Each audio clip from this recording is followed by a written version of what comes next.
Hello everyone, কেমন আছো সবাই? আশা করি সবাই ভালো আছো। আমিও ভালো আছি মোটামুটি। তা আমি কিন্তু সকালবেলা বাসি কাজগুলি সেরে স্নান করে পুজো দিয়ে তারপর এসেছি যে বিছানাটা গুছাবো। আর জানো তো বন্ধুরা, যে আমি যখন পুজো দিতে যাই তখন মাধব ঘুমায়, তো এর জন্য আমি বাসি বিছানাটা তুলতে পারি না। আর মাধব না ঘুমালে আমি পুজোও দিতে পারি না, কাজও করতে পারি না।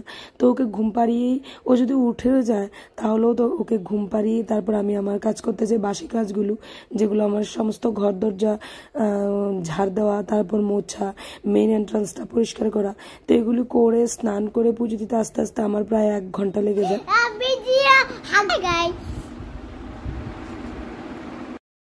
তো পুজো দেওয়ার পর প্রথমেই কাজ থাকে মাধবকে ব্রেকফাস্ট করানো। ওকে ব্রাশ টাশ করিয়ে ফ্রেশন আপ করিয়ে ওকে ব্রেকফাস্টটা করে নিই। আর সুনায়ের টিচার চলে আসে সকালবেলা, তো ওকেও ব্রেকফাস্ট দিই। কখনো কখনো আমার শাশুড়ি মা দিয়ে দেন ওকে ব্রেকফাস্ট, আমি পুজো দিতে থাকলে, কারণ মাধবের আগে সুনাই ঘুম থেকে উঠে যায়। আর আমি চলে আসি চাটা করার পর একটু রান্নাঘরে এসে একটু আবারও মুছামুছির কাজ থাকে না, রাত্রেবেলা মুছে রাখি, তবে একটু আবার মুছি। তো প্রথমে আজকে বসিয়ে দেবো একটু সেমাই রান্না করব, কারণ আমার ব্রেকফাস্টের ওটস শেষ হয়ে গেছে। তো আজকে ওটস আনিনি, আর মনেও ছিল না গতকালকে। তো আজকে কি খাওয়া হবে সকালবেলা ব্রেকফাস্ট, তো আমার হাজব্যান্ড বলছে যে ও মুড়ি দিয়ে সেমাই দিয়ে খাবে। তো আমি একটা তেজপাতা আর কি যেন বলে এটাকে, দারচিনি একটা টুকরো দিয়ে তারপর আমুল মিল্ক পাউডারটা দিয়ে আমি তৈরি করে নেব সেমাইটা। তো দেখো অল্প করে তৈরি করছি সকালবেলা ব্রেকফাস্টের জন্য, যাতে সবার হয়ে যায়। সুনাই তো সকালবেলা খেয়েছিল একটু বিস্কিট আর জল, এখন সবাই মিলে খেয়ে নেবো। তো সবাই মিলেমিশে খেয়ে নিয়েছি উইদাউট মাধব খায়নি। তো ও সবসময় খেতে চায় না, ওর খাওয়া দাওয়ার একটা মুড লাগে। আর আজকে বাজার থেকে নিয়ে এসছে দেখো মাছ, পুঁটি মাছও নিয়ে এসছে আর বড় মাছও নিয়ে এসছে। তো বড় মাছটাকে আগে একটা আমি ভেজে নিয়েছি। এখন প্রথমে আমি মাধবের জন্য মাছের ঝোলটা করে নেবো। ওর জন্য একটু আলাদা করে মাছের ঝোল করতে হয়, তোমরা তো সবাই জানো। ওর জন্য একটু আলাদা করে করি, কারণ ও কাঁচা লঙ্কাটা খায় না। তো একটু মেথি ফোড়ন দিয়ে একটা টমেটো আর জিরে আর ধনে গুঁড়ো একটু পেস্ট করে নিয়েছিলাম, ওটা দিয়েই করছি। আর কালারটা একদম রেড কালার হবে, ও দেখে ভালোবাসবে আর ইন্টারেস্টের সহিত ও খাওয়াটা খাবে, কারণ ও একটু কালারফুল হলে খাওয়াটা খেতে চায়। তো দেখো মশলাটাও কষে এসছে, ঝটপটি হয়ে যাচ্ছে, যেহেতু একজনের রান্না আর ছোট্ট বাচ্চা রান্না, তো তাড়াতাড়ি হয়ে যাচ্ছে। দেখো কালারটাও সুন্দর চলে এসছে। আর ওইদিকে আমি পটল কিছু কেটে নেওয়া হয়েছিল, আমার শাশুড়িমা কেটে দিয়েছিল, তো পটলগুলো আমি ভেজে নিচ্ছি। আর এদিকে এগুলো করতে করতে মাধবের স্কুলের টাইম হয়ে গেছে, তো ওকে রেডি করে নিচ্ছি, তারপর খাইয়ে নেব, তো স্কুলে দিতে চলে যাব। আর রান্নাঘরে চলে এসছে, আমি আর একটু রান্নাঘরের কাজ আছে, তো রান্নাঘরের জন্য ফিরে আসলাম। আর রান্নাটা সম্পূর্ণটা আজকে আমি করিনি, রান্না করেছেন আমার শাশুড়ি মা। তো রান্নাও শেষ, এরই ফাঁকে আমি মাধবকে স্নান করিয়ে খাইয়ে স্কুলে দিয়ে আস্তে আস্তে আমার রান্নাও শেষ হয়ে গেছে। তো রান্না করার পর যা রান্নাঘরের বেসিক কাজ থাকে এগুলো আমি কমপ্লিট করে নেব। তো রান্নাঘরকে ভালো করে মুছে তারপর ফ্লোরটাকেও ভালোভাবে মুছে নেওয়া। আর টাইলসের ওয়ালগুলোকে প্রত্যেক দিন আমি লাইজল দিয়ে মুছি, নয়তো যদি না মুছি একটু স্টিকি স্টিকি হয়ে যায়। আর দেখে বুঝতেই পারছে এদিকের সানলাইটটা চলে এসছে, এই জন্য দেখতে একটু অন্যরকম লাগছে। তো রান্নাঘরটা প্রথমে আমি এটুর জায়গাটা আমি পরিষ্কার করার পর ভালোভাবে ক্লিন করার পর আমি চলে এসেছি ব্যালকনিতে। আজকে ঝাড় দেবো, আজকে মুছবো না, ঘর মপিং করবো না। তো ব্যালকনিতে এসে ভালোভাবে জানলাটা পরিষ্কার করে নিচ্ছি। তো ঝাড় দিয়ে নেবো, আজকে বললাম তোমাদেরকে যে ঝাড় দিয়ে নেব। তো ঘরগুলো ভালোভাবে ঝাড় দিয়ে নেব, একদম কর্নারগুলো দেখে দেখে ভালোভাবে ঝাড় দিতে হয়, নয়তো আর সকালবেলা ঝাড় দিই কিন্তু হয়তো আনাচে কানাচে ভালোভাবে ঝাড় দিতে পারি না, কারণ সকালবেলার টাইমটা তো এত কিছু যদি আমি গুছিয়ে করতে যাই তাহলে অনেক টাইম লেগে যায়। তাহলে আমার সকালবেলা পুজো দিতে দিতে বেজে যাবে 9টা, তো আমার তাড়াতাড়ি সারতে হবে। আর মাধব ঘুম থেকে উঠে যায় 8:30টার সঙ্গে সঙ্গে। তো এই কাজটা আমি পরে মাধবকে যখন স্কুলে দিয়ে আসি তখন রাখি, এই তো তখন টাইমের জন্য জমিয়ে রাখি।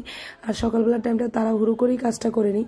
আর কিন্তু মেইন এন্ট্রান্সটাকে ভালোভাবে পরিষ্কার করতে হয় সকালবেলা, কারণ ওটা আমি স্নানের পর আর নিচে যাই না, করিও না।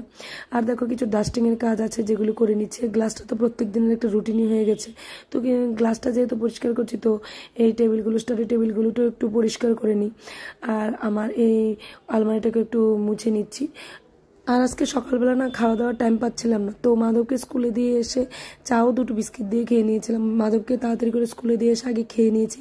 মাথাটা কেমন যেন ঘোরাচ্ছে, যা রৌদ্র উঠছে না, তো এজন্য আমি কী করলাম, আগে খেয়ে নিলাম। অন্যদিন তো আমি পরে খাই, কিন্তু আজকে আমি তাড়াতাড়ি খেয়ে নিলাম। একটু শ্যামাই করেছিলাম, তোমরা দেখতে পেয়েছো, তোমাদের সাথে শেয়ারও করেছি। তো শ্যামাই আর মুড়ি দিয়ে খেয়ে নিয়েছি। তো এটা খাওয়ার পর এসে বাস কাজে লেগে গেলাম। সংসারের কাজে তো হাত দিতে হয়। আর এগুলো দেখো, এই ছবিগুলো তো ডাস্ট পড়ে থাকে, ধুলো জমে থাকে, তো এগুলোকেও ভাবলাম একটু পরিষ্কার করে নিই।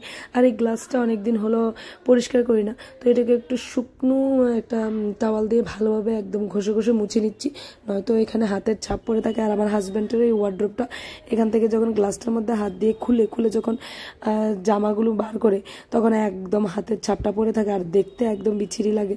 তো এই জন্য মুছে নিচ্ছি এই জায়গাটাও। আর এই জায়গাটা মোছার পর আমি আজকে ভাবলাম যে না, আমার ঘরের পর্দাগুলো সবগুলো ধুয়ে দিতে হবে, তো একসাথেই সবগুলো ধুয়ে দেবো। আজকে টাইম ছিল, তো দেখো পর্দাটা খুলে নিয়েছি, খুলে নিয়ে বাস এই জায়গাটাকে মুছে নিচ্ছি। পর্দাটা ছিল তো একটু না একটু ডাস্ট জমেই ছিল, তো এটাকে ভালোভাবে মুছে নিচ্ছি।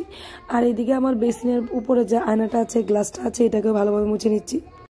আর জানো তো ফ্রেন্ডস, সকালবেলা না কাজের একটা আলাদা এনার্জি থাকে, অন্য সময় দেখবে পরে এই এনার্জিটা না থাকে না। তো সকালবেলা যতক্ষণ আমি মনে করি এনার্জি থাকে, ততক্ষণ আমাদের কাজগুলি কমপ্লিট করে নেওয়া দরকার। লেজিনেস ফিল করলে হবে না, বসে থাকলে হবে না। তো কিছু ছোট ছোট কাপড় চোপড় ছিল যা ডেলি ইউজের, এগুলো আমি বাথরুমে ধুয়ে দিয়েছি। আর পর্দাগুলো তো আর বাথরুমে ধুতে পারবো না, কারণ যা ময়লা বের হবে তো বাথরুম একদম নোংরা হয়ে যাবে। তো ভাবলাম পর্দাগুলোকে আজকে ছাদে নিয়ে ধুয়ে দিই। তো ছাদেই ধুতে চলে এলাম, একটা গামলা নিয়ে নিলাম আর একটা বালতি নিয়ে নিলাম। আর ছাদে ধুতে আজকে আমার অনেকটা সুবিধা হয়েছে, কারণ এক সাইড দিয়ে আমি ধুয়ে নিচ্ছি, আর এক সাইডে আমি ছড়িয়ে দিচ্ছি, মেলে দিচ্ছি। তো কাপড় চোপড় ধোয়া শেষ, আমার কাজ মোটামুটি অর্ধেকটা শেষ হয়ে গেল। ঘরে আসলাম, একটু ফ্যানটা চালিয়ে বসলাম, আর একদম ঘেমে গেছি, তো মুখটাও একটু ফেসটাও একটু ধুয়ে এসেছি জল দিয়ে। ধুয়ে এসে বসলাম, এক গ্লাস জল খেয়ে নেবো। তো তার আগে চলো তোমাদেরকে দেখি রান্না হয়েছে আমাদের আজকে। দেখো পুঁটি মাছের ঝোল হয়েছে, আর বড় মাছের পেঁয়াজি হয়েছে, পেঁয়াজি না কালিয়ার মতনই, কিন্তু খুব টেস্ট হয়েছিল এই রান্নাটা। আর পটলের এটা কি যেন করেছে আমার শাশুড়ি মা, পেঁয়াজ রসুন দিয়ে একটু মাখো করে, বেশ ভালোই হয়েছে। আর আমার লাঞ্চের টাইম হয়ে গেছে, তো আমি লাঞ্চ নিয়ে বসে গেছি। সবাই খাওয়া দাওয়া হয়ে গিয়েছিল। এবার চিন্তা করো আমি কতক্ষণ পর্যন্ত কাজ করেছিলাম। আর একটা ডিম সেদ্ধ দিয়েছিলাম, তো অর্ধেকটা আমি নিয়েছি, অর্ধেকটা সোনার জন্য রেখেছি, সোনা এই জন্য, আর অর্ধেকটা আমার। আর এখানে দেখো বড় কাতলা মাছের ঝোল, এই আজকে আমাদের মেনু, অন্য কিছু না। আর এগুলি খেয়ে নেব। আর আমি একদম ইদানিং খাওয়া দাওয়ার প্রতি কোনো রুচি নেই, ইচ্ছেই করে না যে খাই। তো এখন আর দেরি না করে খাওয়াটা শুরু করে দিই। আর অনেকগুলো কাপড় চোপড় ধুয়েছি আজকে। রান্না আমি করিনি, কারণ একদম সিম্পল রান্না, আর মাছ রান্না যেহেতু আমি বেশিরভাগ করতে চাই না। হ্যাঁ, চিকেনটা হলে আমি রান্না করি, কারণ আমার হাজব্যান্ড আবার চিকেন খেয়ে ভালোবাসে আমার হাতে। আর মাছের ঝোল টোল হলে আমার শাশুড়ি মাই রান্না করে। তো আমি এখন মাছের ঝোলগুলো দিয়ে ভাত খেয়ে ফেলবো। আর নিরামিষ হলে আমার রান্না করতে খুব ভালো লাগে। তো যেহেতু মাছ এনেছে, তো এই জন্য বেশি এগিয়ে যায়নি রান্না করার জন্য, আমার শাশুড়ি মেয়ে রান্নাটা করে নিয়েছেন। তো এখন খেয়ে নেব। আর প্রচণ্ড খিদে পেয়ে গেছে, তো কথা বলে লাভ নেই, খেয়ে নিই। কথা না বাড়িয়ে খাওয়া শুরু করে দিলাম। দেখো, আর পুঁটি মাছের মাথাটা আমি খাই না। আমার শাশুড়ি মাকে বলেছিলাম যে পুঁটি মাছ যখন কাটবে তখন মাথাটা ফেলে দিতে, তো উনি ফেলেননি। আর আমি এটা খাই না। খাওয়া দাওয়ার পর না আমার কিছু কাজ ছিল, মাধবকে রেখে সোনাইকে রেখে ওদেরকে একটু মোবাইল দিয়ে বসিয়ে, পর্দাটা শুকিয়ে গিয়েছিল, তো এগুলো লাগিয়ে নিয়েছিলাম, আমার শাশুড়ি মার ঘরের এই পর্দাটা। আর ওরা এখানে কি করছে দেখো, বই নিয়ে বসে গেছে, খেলাধুলা শুরু করে দিয়েছে। তো ওদেরকে বললাম যে টাইম হয়ে গেছে, চলো আমরা ঘুমিয়ে যাই। তো এখন আমি দুপুরবেলা কাপড় চোপড়গুলো এনে রেখে দিয়েছি, এখন একটু ন্যাপ নেব। তো দেখা হবে আবার নেক্সট দিন তোমাদের সাথে। Bye bye.